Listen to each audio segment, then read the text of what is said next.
अस्सलाम वालेकुम नाज़रीन, मैं हूं कामरान खान और आप देख रहे हैं शो न्यूज़। आपको पता चला कि आज लाहौर में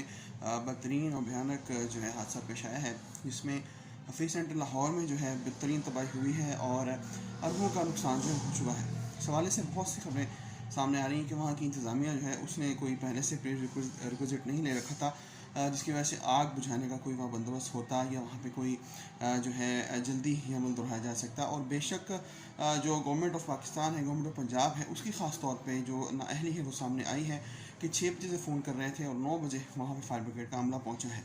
देखना अब ये है कि जिन ताजिरों को अरबों रुपये का नुकसान हुआ है, बवजह अब उनकी इंश्योरेंस हुई है या नहीं हुई, और गवर्नमेंट की जानिब से उन्हें क्या मदद दी जाती है, गवर्नमेंट की जानिब से उनको क्या रिलीफ मिलता है और उनका मुस्तकबिल का क्या बनेगा। और इस हवाले से ये बहुत अहम है कि मार्केटों में जो तंजीमात हैं, जो एसोसिएशंस हैं, वो इस हवाले से क्या इकदाम उठा चुकी हैं, वो इस हवाले से क्या लाहेमल पहले उठा चुकी हैं और अब आगे आने वाले दिनों में क्या होगा।